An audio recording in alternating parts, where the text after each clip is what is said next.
In this tutorial, we're going to see how to decode generic map values into native Go data structures.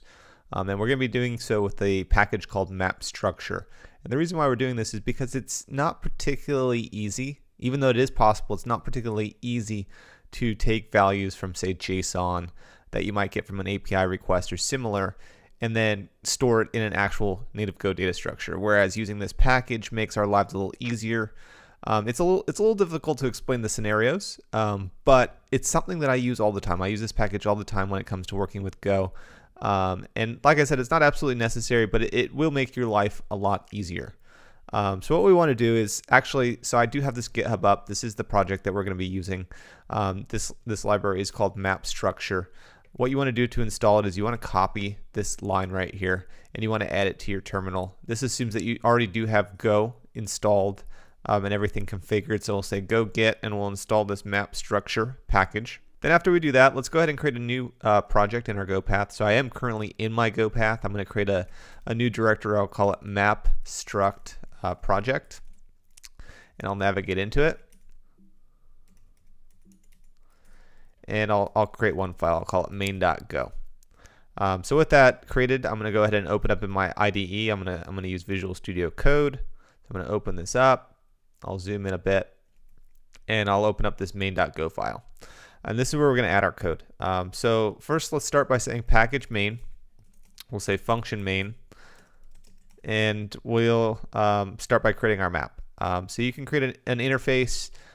You can just create your maps by hand. But regardless, we're going to create something, and then we're going to create a data structure to convert it into. So let's go ahead and say map person equals make map, and the key is going to be a string, and the value is going to be an interface. The next step is let's go ahead and start populating that. So I'm going to say map person, and I'm going to say, let's say, for example, first name equals, let's go ahead and say Nick. I'll say map person. Last name is going to equal Raboy. We're gonna say we're gonna make things a little more complicated now. We're gonna add another map. So I'm gonna say map address, and this is gonna represent our address. And I'm gonna say equals make map. The key is gonna be a string again, and it's gonna be an interface. And for that, we're gonna have a map address city. Whoops. And the city, let's go ahead and say Tracy. We'll say map address, and we're going to say state, so United States state. We're going to say California, CA.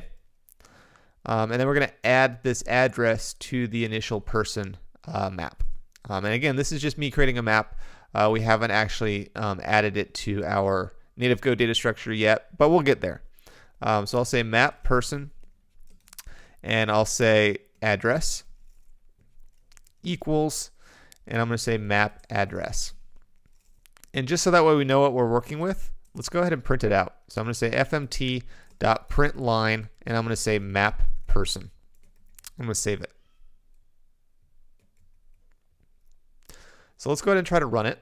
I'm going to go ahead and open up my terminal here. So I'm going to open up my terminal. I'm going to say go run, and I'm going to print it out. So it did populate. We do have a map. This is something that you might see frequently. So now our goal is going to be converting this into a data structure. So let's go ahead and create that data structure. So what we want to convert it into. So I'm going to say type. I'm going to say person. This is going to be a struct. We're going to have a first name. It's going to be a string. We're going to have a last name. It's also going to be a string. We're going to have an address, and that's going to be another struct. And you could easily separate address into something else. But let's go ahead and leave it at that for now.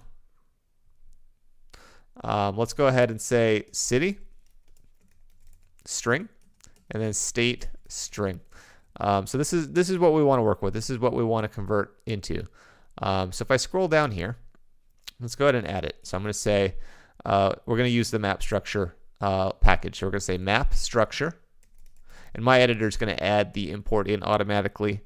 But we're going to say decode, and we're going to say map person is going to be converted into a person. So let's go ahead and create it. So we're going to say var person, and let's just say that we're going to add it to this person. And then we're going to print it out. So let's go ahead and say fmt.println, and we're going to say person this time. So I saved it. If I scroll up, you can see that the import was added in my import section. So let's go ahead and run it. I'm going to say go run. And you can see that it was added this time to the data structure, so exactly as it should. And like I said, maps, it doesn't really matter how you create your map. The point of this was to show that you could easily decode your maps and store them in actual data structures that are, in my opinion, easier to work with than a map. They're more predictable. And again, you would technically use this when you're using something generic like JSON, something that is not predictable, something that you maybe don't have control of. So this would be a very valuable package to use.